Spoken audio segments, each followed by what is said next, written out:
What's going down, everybody? It's your boy, that guy Mile High, tuning back in for another reaction. This time we got one of them audit to audit bangers. You dig what I'm saying? So shout out to audit for this video. This one's called How Two Rookie Cops Cost Their Town $325,000.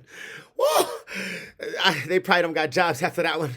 Not when you cost the town 200 or 325,000. No, you ain't got no job after that. Anyways, man, let's go ahead and give a big shout out to all the members and jump into this video. We got Christy Poe, Manly, Misty Summers, Sniper, Trey420, Driver Thoughts, Ryan Parks, Kara, Marie, Carrie, Mr. Pay It Forward, Happy Chick, Epic Service, Lynn Willow, Jamal, Jeffries, Holla Girl, Taylor, Holla Boy, Marla, Diesel, Nick, Cradley Insane, Nicole, Aaron, Mama Dukes, Robin Lynn, Amy Jane Doe, Liz, Nugget, My Hood Life, and Gary Willis. Gang, gang, gang. I got it out pretty clean that time. But here in the future, as soon as we get to around, I think like 40, 50 members, we're going to start just picking handfuls of people and shouting them out. We'll still show it up on the screen and scroll through, but we're only just going to shout out like 10 to 15 every time and just randomize it and keep it, you know, fresh and funky. You dig what I'm saying? Because there's a lot of y'all now, man. We growing. We got, you know what I'm saying? So think about hitting that join button and join this Mile High Mafia. You dig? But if not, just join the Mile High family. You know what I'm saying? By hitting that subscribe button, hitting that bell notification. It's free $99. So do what you got to do.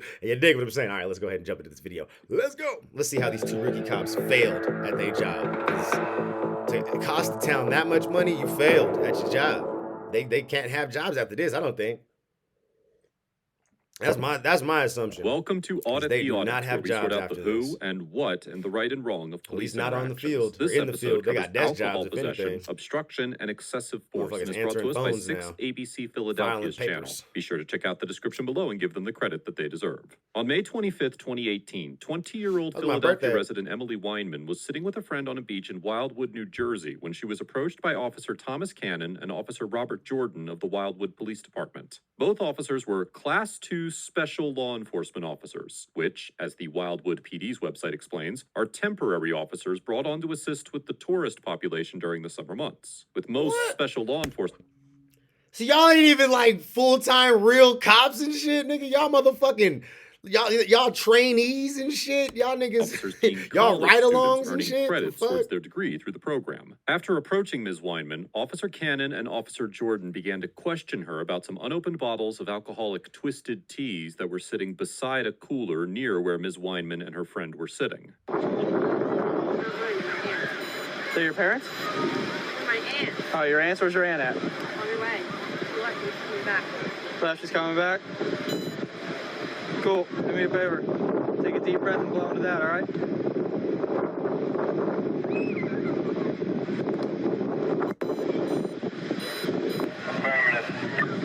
All right, do me a favor. Try one more time. Deep breath. Don't go so far in. Is there a staring problem? Mind your business. All right, where's your aunt at? You have her phone number? How old are you? I know that didn't come up positive. I didn't take a drink of anything, so. All right, yo, guys, even if it's your aunt, she is of age. Is she of age? Yeah, how old is she? Like 40? Man, this is new. All right, go grab her real quick. We're gonna have them pour that all out. How are you going to let us go? We didn't even drink alcohol. Well, where's your aunt at? You're allowed to carry alcohol. That's interesting. You're underage. You are. You're not allowed to drink it, and we did not Open drink it. display on the beach. What? It's possession consumption. It's not open. Open display means you... What do you mean? That doesn't You can mean see it, anything. yes. Okay, you can see it, and we're not drinking. 5043. Come here with LL Skellinger in the beach. I'm just like... So here's my thing. Like, if I'm here with my fam, tell you it's my aunts and shit, like... What if she went to the bathroom? What if she ran over to go take a swim real quick? What if she went to go get us some food real fast and, you know, we just sitting here holding down the fort? You're like, what are you doing, bro? What are you doing? The officers inform Ms. Weinman that it is illegal for underage individuals to have alcohol in their possession and in public view on the beach, even if they do not consume them, and this is an accurate statement of the applicable law. Section 2C 33-15 of the New Jersey statutes makes it a non-criminal disorderly persons offense for a person under the age of 21 to knowingly possess without legal authority or knowingly consume an alcoholic beverage in a public place. Similarly, Section 4-1.2 of Wildwood Municipal Code states that, quote, "It shall be a violation of this section for any person to commit any of the following acts on the beach, boardwalk, or boardwalk approaches during the months of May, June, July, August, and September of each year. Openly display, expose, or dispense, or offer to dispense, or to consume any beer, wine, whiskey, or other alcoholic beverages." However, it is possible that a court would find that Ms. Weinman did not have the twisted teas in her possession, as they allegedly belonged to her aunt, and were simply nearby the location where she was sitting. In general, an individual can be charged with a possession-based offense if they have actual or, quote-unquote, constructive possession of an object. As the Supreme Court of New Jersey explained in the 2006 case of State v. Morrison, quote, "A person has actual possession of an object when he has physical or manual control of it. Alternatively, a person has constructive possession of an object when, although he lacks physical or manual control, the circumstances permit a reasonable inference that he has knowledge of its presence and intends and has the capacity to exercise physical control or dominion over it during a span of time." If the twisted teas did belong to Miss Weinman's aunt, and Ms. Weinman had not carried them or otherwise exerted physical control over them and did not intend to do so, Ms. Weinman would have a strong argument that she did not possess any alcoholic beverages. However, a court would likely agree that the That it was officers hers. at I least mean, had I the reasonable guess. suspicion necessary to detain Ms. Weinman, both That's to investigate stupid. whether she was underage and in possession of alcohol, and That's because the stupid beverages were still. openly displayed in violation of the local ordinance. How about that? You locked me up for 18-month-old So daughter that's over there? always that like Yeah, you're not stupid like cooperating. gray Yeah. area. Your aunt didn't disrespect you. I didn't do anything to get written up, did I? Call the scene. Now you're causing the scene. You want to? All right. I'll give you one more chance to give me your last name. Just be You have to lock me up. Okay. Here, lock me up. I didn't disrespect you. Okay. And you don't need to write my name down either because I didn't disrespect you. I didn't do anything to you. You're mad because we thought we were drinking. I'll give you one. Put your brother last name. Okay.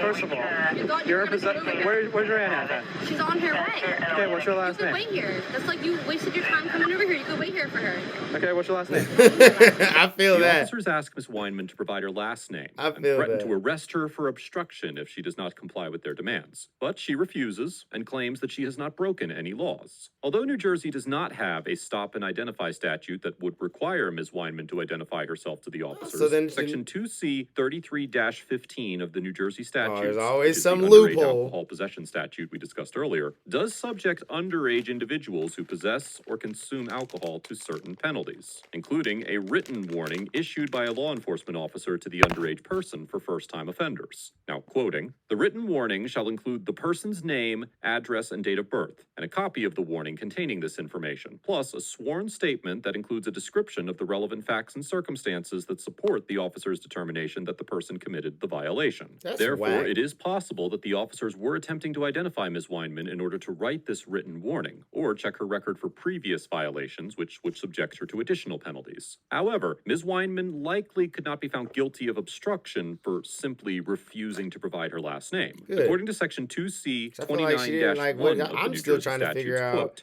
"A person commits an like, offense if he other than the purposely fact that they wanna obstructs, be impairs, or overzealous, perverts the administration of law or why other they were governmental pulling her function, over. or prevents or attempts Or to prevent a public servant fucking from with her. lawfully Saw those performing an people around. official function by means of flight, intimidation, force, violence, or physical interference or obstacle, or by means of any independently unlawful act." As the Appellate Division of the Superior Court of New Jersey explained in the 2005 case of State v. Camilo, quote, "Simply obstructing, impairing, or perverting the administration of law or the governmental function is no longer a statutory violation. The obstruction must be Okay. carried out in a manner described in the statute." The court then concluded that an individual could not be convicted of obstruction for refusing to provide his name, date of birth, and social security number because, quote, he did not physically interfere with Trooper Dykeman. What he did was refuse to provide information the trooper required to complete his incident report. While defendant's actions may, in fact, have in a real sense obstructed the trooper from preparing his report, that conduct in the absence of physical interference is not a violation.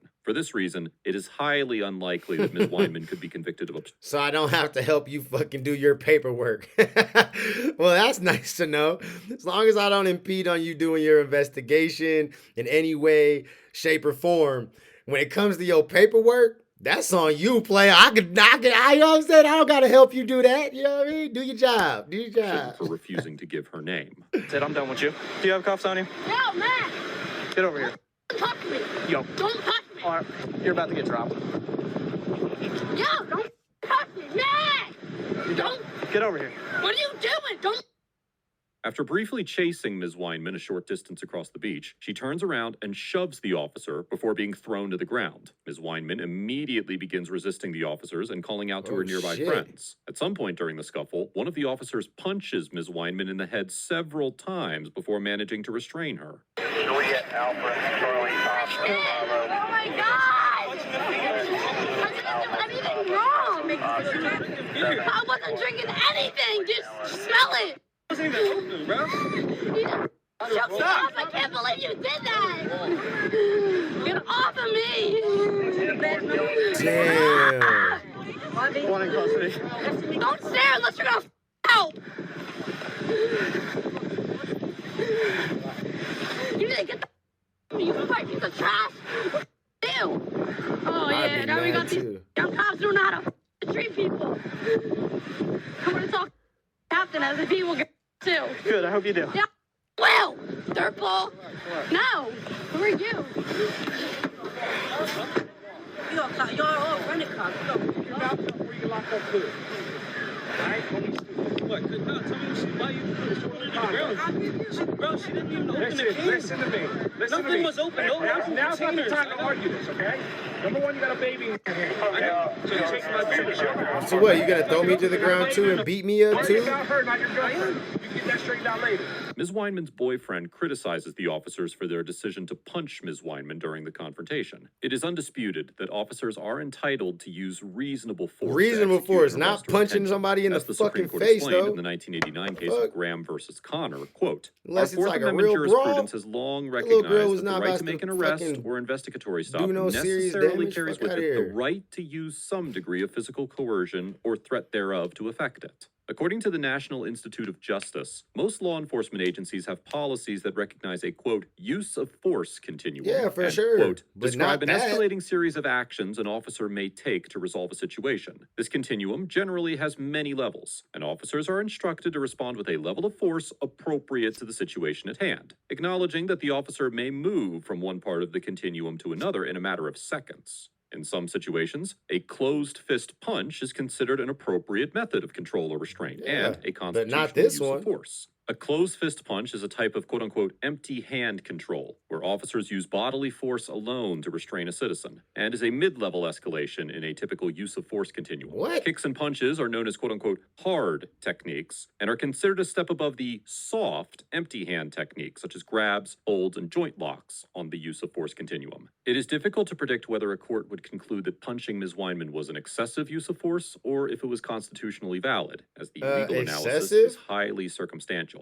For instance, in the 2009 case of Husbands versus City of New York, the Second Circuit held that, as a matter of law, a single punch to the torso of an individual who was resisting being put in handcuffs did not rise to the level of excessive force. But in the 2013 case of Martinez versus Snyder, the District Court of Delaware held that a reasonable jury could conclude that punching an individual in the face hard enough to fracture her orbital bone was excessive and not reasonable under the circumstances. The court explained that while the suspect did resist arrest, quote, "It is unclear whether it was necessary for Williams to punch her in the face in order to effect arrest. A jury could find that plaintiff, a female of small size, did not appear to be intoxicated, possessed no weapons, was held down on the ground by both defendants, had only one hand free, and did not seem to be trying to seriously injure defendants. Because whether a punch constitutes excessive force substantially depends on a jury or judge's discretion and interpretation of the facts, it is possible that the decision could go either way." How old is she? Two dudes just punched her in her face, though. Yeah, well, she tried kicking us, so that's it. That's Yeah, she what? did. He's just recorded it.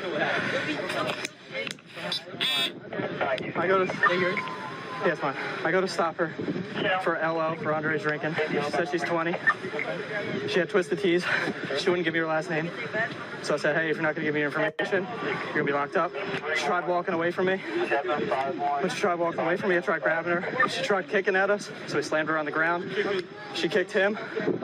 And then I hit her a couple times, and then I put her in cuffs, locked her up. Ms. Weinman was placed under Wow. arrest and Fuck transported outta to the here, Wildwood bro. Police Station. She was Y'all charged look like with fucking disorderly straight outta conduct, high school, resisting arrest, stupid, and obstruction. no all of which are fucking- disorderly persons offenses and not crimes. Get outta A here, bystander bro. on the beach They're- had filmed they're part of the fucking confrontation idiots. and shared the video on social media, leading to an international outcry about the officer's conduct. Yeah, After the footage went facts. viral, Ms. Weinman was charged with several criminal offenses, including 2 counts of aggravated assault, throwing Whatever. bodily fluids I'm in the suing 3rd the degree, shit outta resisting y'all. arrest in the 3rd degree, and hindering apprehension in the 4th degree. However, Ms. Weinman eventually pled guilty to a single charge of disorderly conduct, which is a petty disorderly persons offense. The Cape May County Prosecutor's Office conducted an investigation into whether officers Cannon and Jordan used excessive force when arresting Ms. Weinman, and determined that there was insufficient evidence to warrant criminal charges. However, on October What? 14th, 2019, Ms. Weinman filed a federal lawsuit against the officers and the city of Wildwood,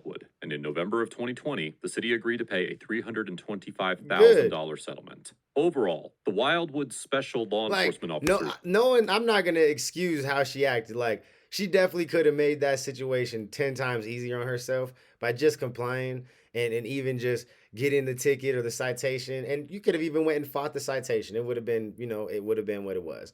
But at the end of the day, them cops needed to know how to conduct themselves, and they definitely didn't. You could tell, you could see that they were not get an equipped. F. Because although the officers likely had reasonable suspicion to investigate Ms. Weinman, they baselessly threatened to arrest her for obstruction, failed to employ any measure of de-escalation, and used a Right. disproportionate degree of force to subdue Ms. Weinman. The Wildwood special officers were well within their authority to approach Ms. Weinman and detain her Facts. under the suspicion that she was openly Facts. displaying Right. You alcohol can't on the excuse beach. her However, her considering that New behavior in the Jersey is not a situation. stop and identify state, Ms. Damn. Weinman was not obligated to present her identification until the officers acquired probable cause and arrested or cited her. Instead of waiting a reasonable amount of time to investigate whether Ms. Weinman's claims were true, the officer decided to arrest her for refusing to provide her last name. It is clear from the body camera footage that the primary arresting officer was frustrated with Ms. Weinman's attitude, and this is likely why the officer failed to consider the disparity of force that existed between himself and Ms. Weinman. Standard protocol in any use of force was too situation personal. generally considers the physical characteristics of the suspect, such as age, size, gender, and apparent strength.